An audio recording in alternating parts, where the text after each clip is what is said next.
Imagínese el norte de Perú, el desierto quieto y una pirámide de adobe tragándose la luz. Bajo esa tierra seca, una mujer llevaba 17 siglos esperando. Cuando por fin salió, obligó a cambiar la historia. Todo empezó muchos años antes, con otra tumba famosa. En 1987, en la costa peruana, apareció el Señor de Zipán. Oro, cuchillos ceremoniales, ornamentos de jade. Fue un golpe seco para los libros. Desde entonces, casi todos repetían la misma idea: el antiguo Perú había sido un mundo de hombres duros, guerreros, sacerdotes, gobernantes. Las mujeres quedaban al borde de la escena.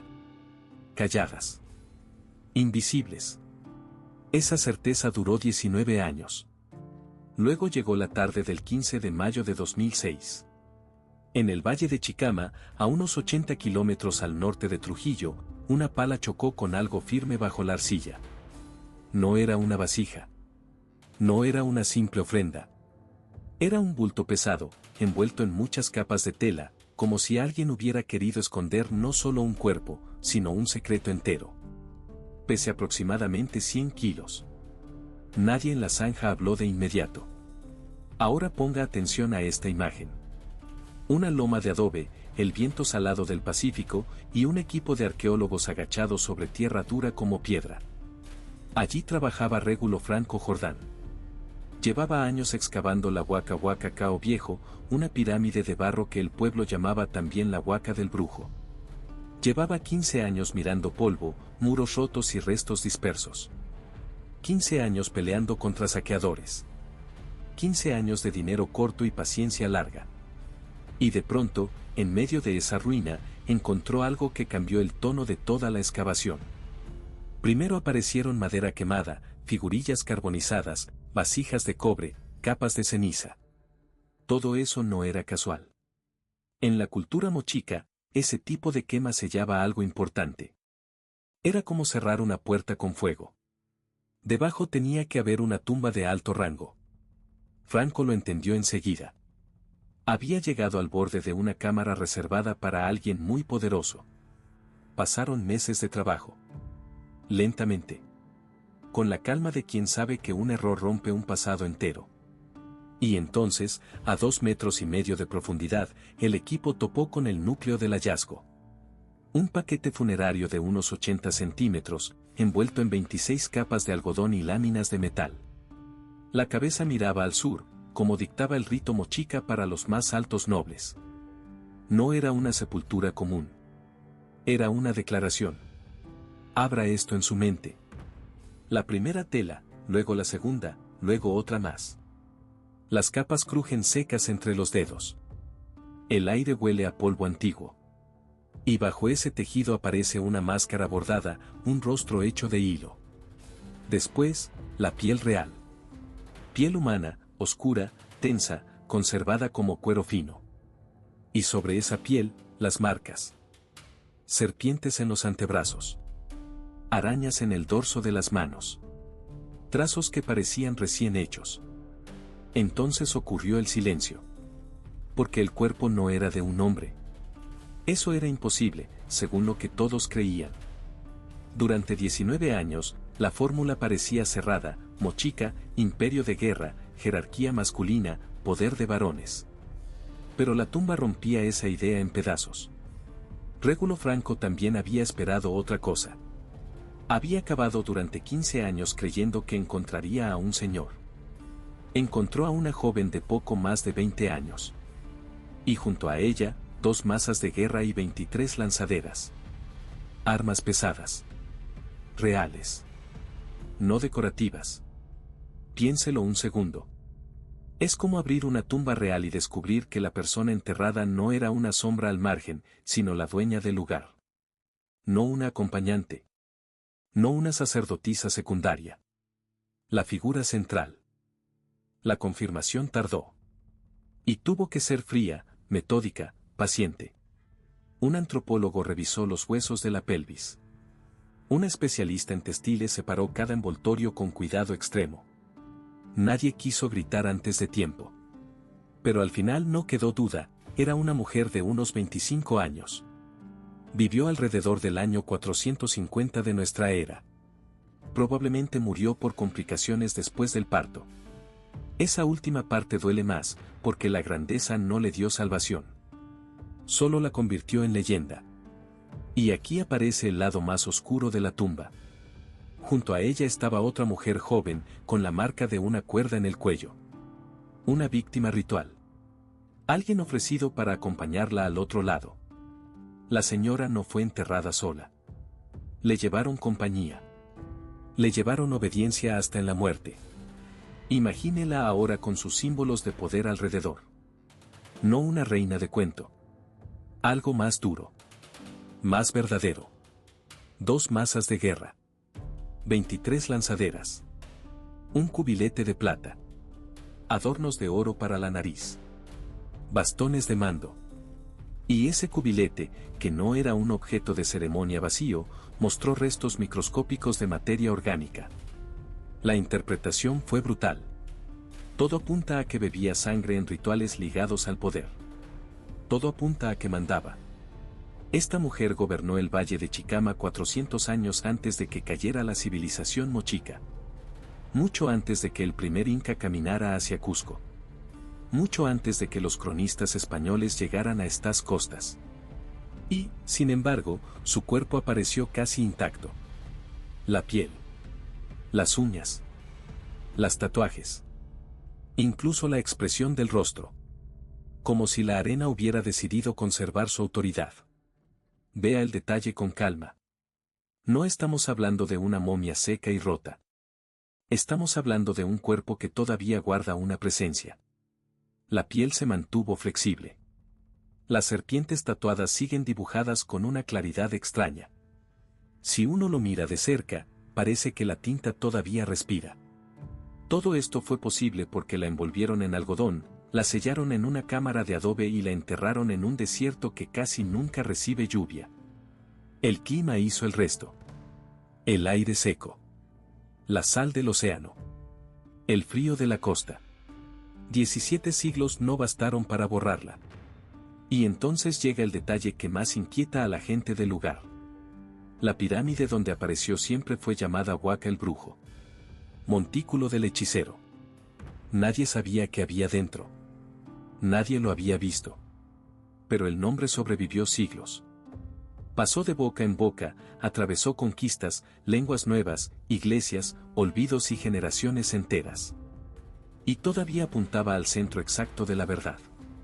No era un brujo. Era una bruja. Una señora con tatuajes de serpiente y manos de guerra. Deténgase ahí. Porque esa palabra cambia todo. No solo una tumba. Cambia la imagen entera de ese mundo. Y aún no había terminado de abrirse el secreto. Porque cuanto más miraban esa mujer, más claro quedaba que su tumba no era un accidente aislado. Era una grieta en la versión oficial de la historia. Una grieta larga. Oscura. Profunda. 3 meses después de abrir la tumba de la señora de Cao, Francisco Franco se plantó ante los micrófonos en Lima. El salón estaba lleno hasta el borde. Los reporteros esperaban un anuncio simple: otro señor mochica, otro guerrero, otro hombre poderoso entre ruinas y polvo. Franco respiró hondo y soltó una frase que dio la vuelta al mundo en 2 días. No era un hombre. Era una mujer. Y había gobernado. Hubo un silencio pesado. Casi se podía oír el zumbido de las luces. Luego llegó el murmullo, después la explosión de voces. Una reportera de Reuters fue directa al cuello: «Doctor Franco, ¿quiere decir que llevábamos 100 años equivocados?» Él no titubeó. Sí. Y ahí empezó el derrumbe. Porque la señora de Cao no fue una rareza. Fue la llave. Desde ese momento, los arqueólogos volvieron a mirar los hallazgos viejos con otros ojos. Y lo que antes parecía un accidente empezó a parecer un patrón. Vayamos a San José de Moro, a unos 40 kilómetros al norte de Chicama. Allí trabajan desde 1991 en un gran centro ceremonial mochica. Durante años, la excavación fue dejando una sorpresa tras otra. 8 temporadas. 8 tumbas de la élite más alta. 8. ¿Y cuántos hombres había allí dentro? Ninguno. Todas eran mujeres. Mujeres enterradas como figuras de rango, con copas de plata, cuchillos ceremoniales tumi y cerámica pintada con escenas de sacrificio. En el centro de una de esas vasijas aparecía una figura con corona alta, alzando una copa. Durante un siglo, esa figura estuvo catalogada como un sacerdote varón. Después de la señora de Cao, la volvieron a dibujar. Siempre había sido una mujer. Eso es lo inquietante. No fue una excepción aislada. Fue una costumbre enterrada bajo la arena. Los propios especialistas fueron más lejos. Luis Jimmy Castillo Butters dijo después algo que pesó todavía más: las mujeres no solo participaban en los ritos. Mandaban. Gobernaban. Eran reinas dentro de la sociedad mochica. Piense en esto por un momento.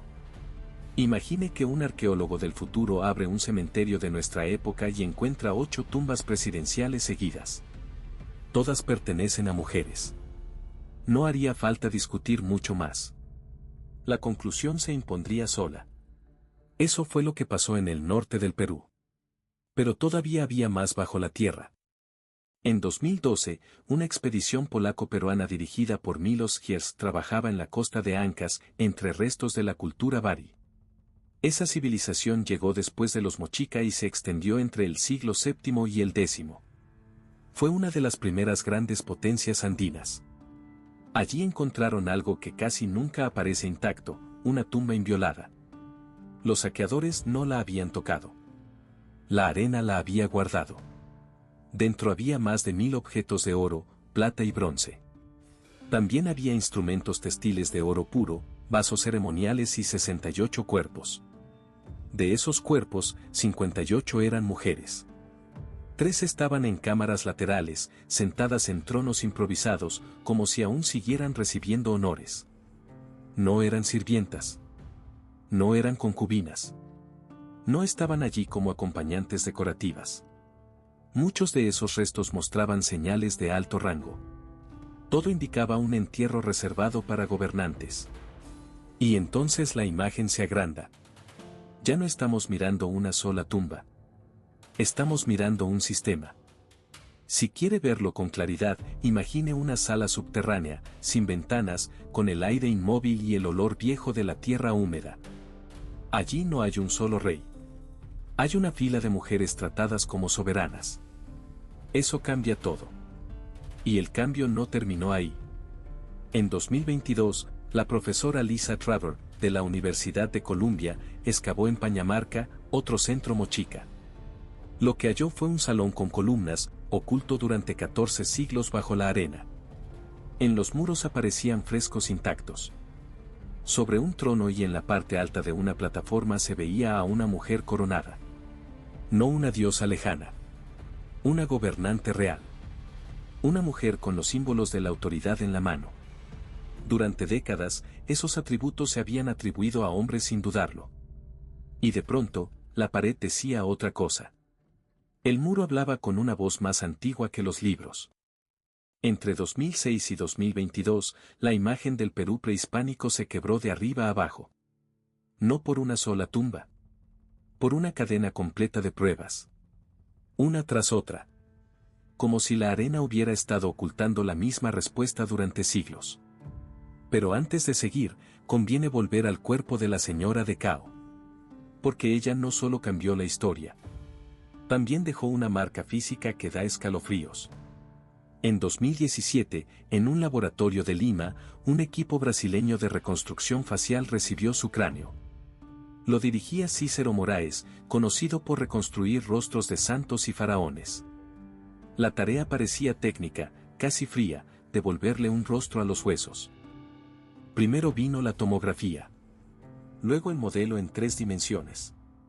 Después, los músculos se fueron levantando punto por punto, como si alguien construyera una cara desde el silencio.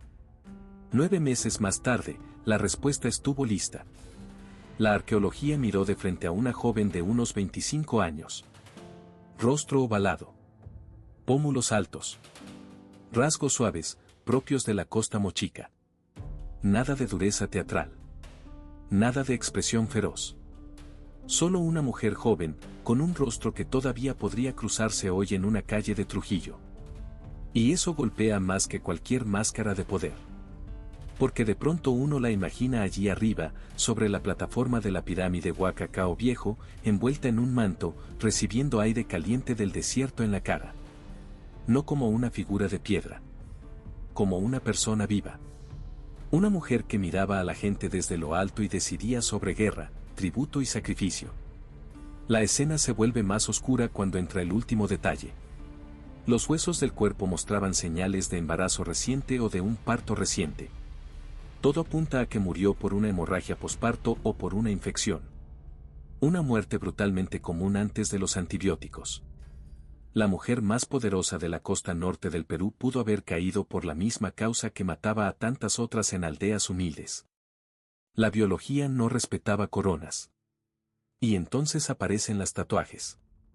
Aquí conviene que elija una sola imagen y la fije en la mente. Imagine el antebrazo de una mujer de élite, oscuro por el tiempo, con líneas todavía visibles bajo la piel reseca. En 2009, gracias a fotografía infrarroja, se reconstruyó su catálogo completo. Había serpientes alrededor de ambos brazos. Símbolo de curación y de visión ritual. Había arañas en el dorso de las manos. Señal de habilidad textil y de destino. También aparecían cangrejos, ligados al mar y a la fertilidad. En otras zonas surgían somas, vinculados al mundo de abajo. Y jaguares, la marca del poder. En el hombro derecho llevaba además la imagen lunar más importante del panteón mochica, una criatura con cuerpo de serpiente y cabeza de felino. Eso no era adorno.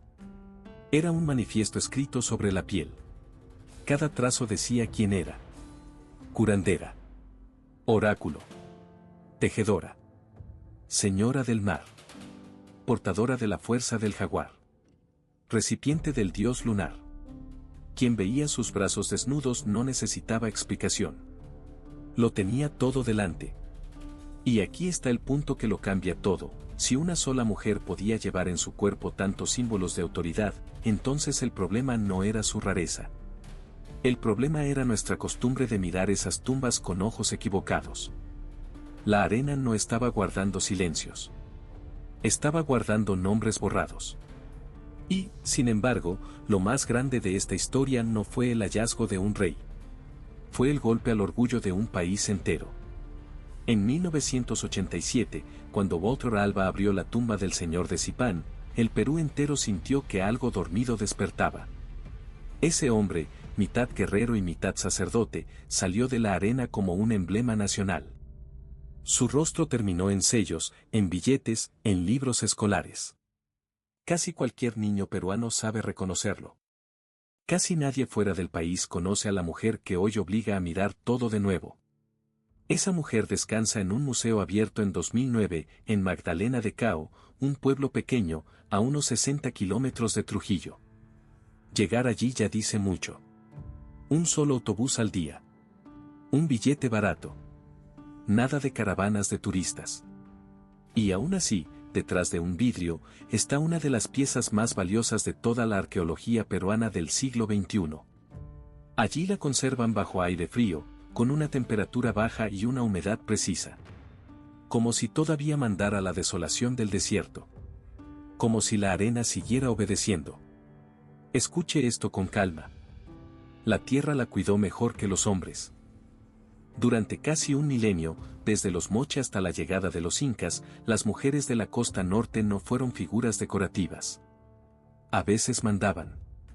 A veces guerreaban. A veces enterraban a sus rivales bajo pirámides de adobe y seguían gobernando. Luego todo cambió. Y cambió de golpe. Algo se quebró entre los siglos VI y X. Algo que no dejó acta, ni crónica, ni confesión. Solo silencio. Porque en los Andes no había escritura como la entendemos hoy. Había quipus, esos nudos que todavía intentamos leer. Pero los nudos no cuentan todo. Nunca contaron todo. Ahora imagine la costa peruana en aquel tiempo. El viento golpeando la pampa. La arena entrando en la ropa. Un ejército avanzando entre muros de adobe. Y al frente, una mujer joven, de unos 25 años, con serpientes tatuadas en los brazos. No una figura ceremonial. No una sombra en un templo. Una comandante. Una jefa real. Bebía la sangre de sus enemigos en un vaso de plata, según su entierro. Y mandaba que sus adversarios fueran sepultados bajo pirámides de barro. No era una leyenda cómoda. Era poder puro. A esa mujer no le conocemos el nombre verdadero. Ese nombre se perdió para siempre. Lo único que quedó fue el título que le dieron los arqueólogos mucho después. Y eso, por sí solo, ya da escalofríos. Tal vez la gran sequía y el desastre de El Niño, hacia el año 600, arrasaron los campos mochicas y obligaron a las comunidades a volverse más violentas. Tal vez una guerra larga empujó el mando hacia quienes podían sostener una lanza. Tal vez las viejas estructuras femeninas no resistieron varias generaciones de conflicto. O tal vez ocurrió algo peor, algo que todavía no hemos sabido ver. La sensación es la misma, una época entera se apagó sin dejar explicación completa. Y entonces llegaron los incas, hacia 1438. Su mundo era otra cosa. Un imperio duro, vertical, masculino. El Zapa inca era hombre. El curaca, hombre. El guerrero, hombre. Las mujeres fueron apartadas hacia el templo del sol, convertidas en aquias, elegidas para servir. Poder, armas, política, todo en manos de ellos. Todo ordenado para que pareciera eterno. Pero no lo era. Porque lo que muestra esa tumba es otra realidad, enterrada bajo siglos de polvo. Una realidad donde el mando femenino no era excepción, sino costumbre. Una realidad que la historia oficial dejó en penumbra. Y ahora, frente a ese sarcófago de vidrio en un pueblo casi olvidado, la pregunta ya no es solo quién fue ella. La pregunta es qué clase de mundo existió antes de que alguien decidiera borrarlo. Mire bien esa imagen. Un museo pequeño. Un pasillo silencioso. Una mujer antigua custodiada por máquinas modernas. Afuera, el calor del norte peruano. Adentro, el frío exacto. 18 grados. 45% de humedad. La misma paz que le regaló el desierto durante 17 siglos. La historia, otra vez, fue injusta 2 veces. Primero la dejó sola. Después la recordó en voz baja. Y ese vidrio, tan limpio, tan frío, todavía guarda el peso de una reina que el tiempo no consiguió nombrar.